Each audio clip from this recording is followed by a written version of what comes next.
Okay, so I thought it would be nice to, because we're talking about framing. It's all about the borders. It's all about that. Yeah. So I find myself, I need something to work towards. And if we look at what I've done here, maybe Simon can just pick up. It's very subtle, but you can see here, there's a white border around the outside, and then you can see where it stops. Okay? And I'll go a bit heavier on this particular example so you can see it better. But you'll see that what I've done is I've taken our low-tack masking tape and I've made a frame. And I've put it on yellow scrap paper so that you can see where the card ends and where the scrap starts. Okay. Right, so now let's have a look. Brushes. These are, I'm always getting these out. Yeah. These are my go-to brushes. Absolutely fabulous. The bamboo on there. 4 brushes, stainless steel rims so they don't rust, bamboo handles so they don't rot, they're nylon and they're like sash brushes so they're pointed. They work really beautifully with paint and I'm going to use them now. They are nice brushes, aren't they? Very nice indeed. Nice. And I'm going to use them now. To make a frame, I'm going to create a frame with a brush and an ink pad. I don't want to go over the top of my my bauble. Piece, yeah. Right, so what I'm going to do is take my mask, my reusable mask, and I'm going to lay that down on top of my lovely gold embossed bauble to protect it from the blue. Yeah. Right, so now let's have a look. And we'll go in here. With brushes. You just build it up gradually. It does. It does. And what we'll do is we'll use the bauble, the mask, as a kind of a landing, you know, like that. And so what we'll do is we'll just go in there, and you don't think that much is happening until you actually take the masking tape away. But what we're going to do is just build up that colour. And I'll go a bit darker than I did in my original artwork so that you can see. But I'm using tumbled glass, which is a very light blue. I want it to be delicate, like the... Yeah, so we can go round and we'll just... This is very low-tack tape, this particular batch. Right, let's have a look. So we're just going to keep going round like that. Do you know why that is? It's because of the talcum powder. Yeah, there we go. Yeah, so... Top tip, wipe the talcum powder off before you try and lay down the... Right, just figure that out. It still smells lovely. Yeah, it's lovely. But to get the border in, it needs to at least stick to the... Is there much there when you pull it off? Yeah. You realise it is. So what I'll do now is just to really enhance it a bit more. So I'm going around that edge, right, and I'm leaving a bit of a halo, if you like. And just to, let's highlight it a bit more. What I'll do is I'll take my spot-on sponge. We've got loads of these. They're so useful. And I'll wipe the ink off the mask here so that you really get a real crisp edge. Right, so that's that. And let me just, if I were to, just to really highlight it, let's take a bit of black. Now, what I'm doing now, I'm not using a black archival ink, another top tip. Because I've got gold emboss, I don't want to... If I were to use an archival, it will dull down the gold. So where there's a little bit of gold peeping through, I don't want to dull it down. This is water-based or dye-based. So if I use black now, watch, this is quite sharp. But when I use black, as I run through here, this is going to really give us a... you'll see now, this will really give us a drop shadow, right? And you can buy these exact brushes, and if you like those spot-on sponges, the one that Barbara was just using to have a bit of a clean there, we've got those on the show too. So you're using a drop shadow here. Now, how dark do you want to go, you know? So I'll go back to my blue, but I just wanted to show you, when you lift the brush now, let's have a look. We'll take this off. You should get a really good... Oh, yeah. It's such it's like an airbrushed blend. It's magnificent. There you go. So you get a really nice... Definitely a good idea to wipe the talc off before you try and... there. But you see how you get a really nice drop shadow, and it looks almost three-dimensional. You can pick it up almost, can't you?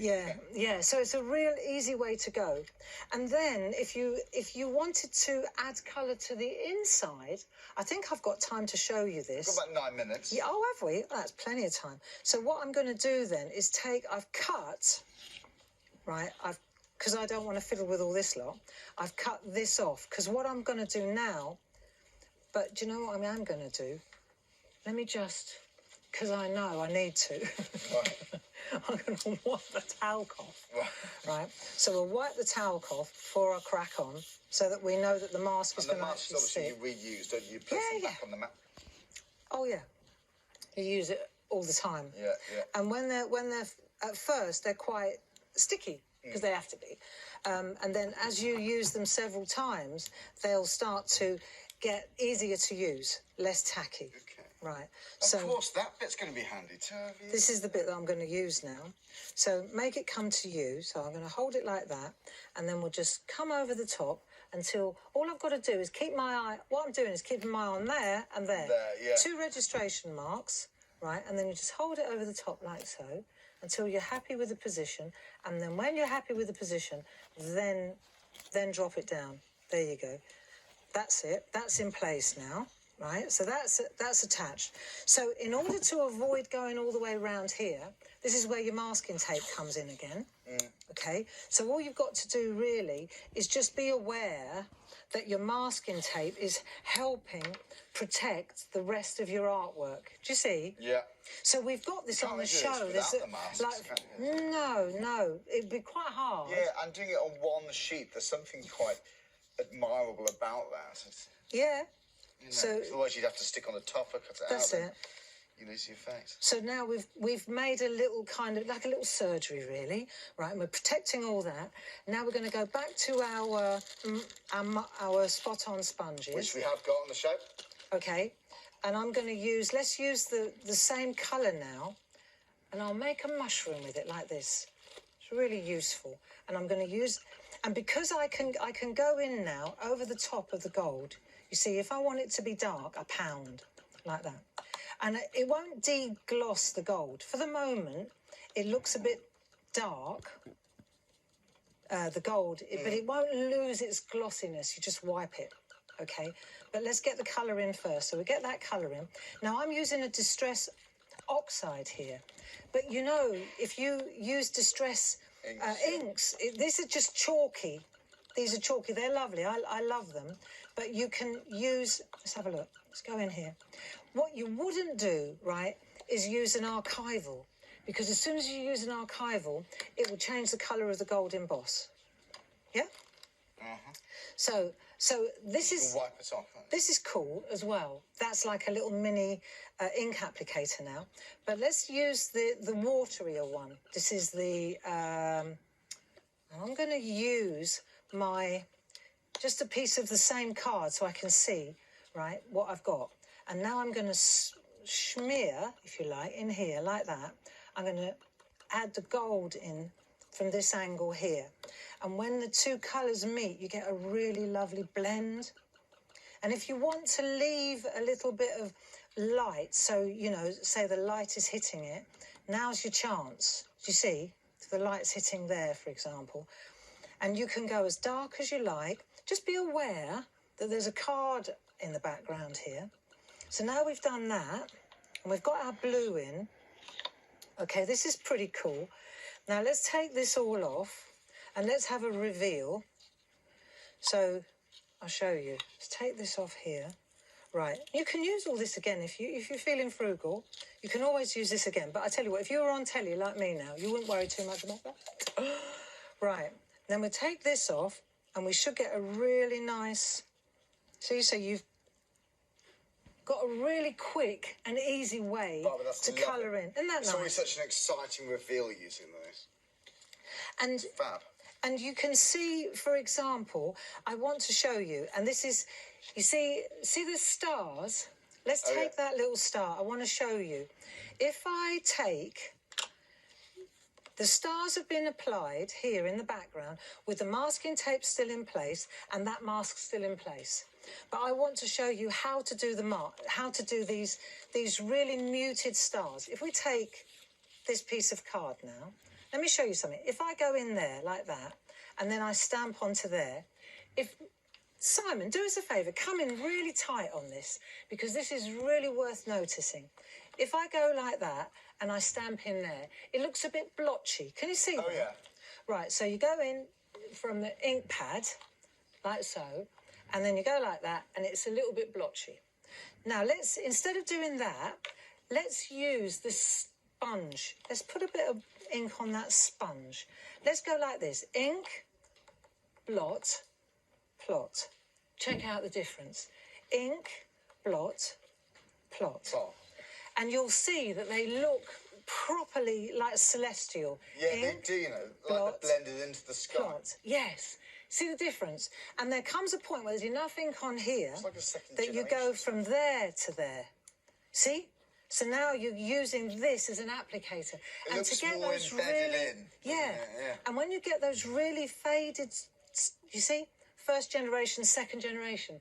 I just wanted to explain, this is such a simple thing to do, but you don't want blotchy, over-inked stars. No. Nobody wants blotchy, over-inked stars. Barbara, I've always said this, honestly, nobody wants. Nobody wants. That's what I've been missing. I've seen the light. So there you go. I just wanted to explain that you can use your spot-on sponges as a little ink applicator. And that's not just for distress oxides. The same holds true for distress ink as well. You know, in fact, even more so. Let's turn that over. Let's try. If I take a different... Actually, we could take the same one. When it comes to cleaning the stamps as well, they clean with water. Yeah. Let's just add a little bit of water to that, clean that off, and then we'll go again. And we'll use, this time, we'll use the gold. Let's see what happens if I use the gold. Yeah, you can see it's quite dark, isn't it? Right, so second generation, you've almost lost it. Now, instead of, let's pretend, let's fast forward and let's add a little bit of yellow to the sponge. Let's do this. So we're going to go in there, then we're going to blot it. Look at the difference. So you're going in, blot, plot.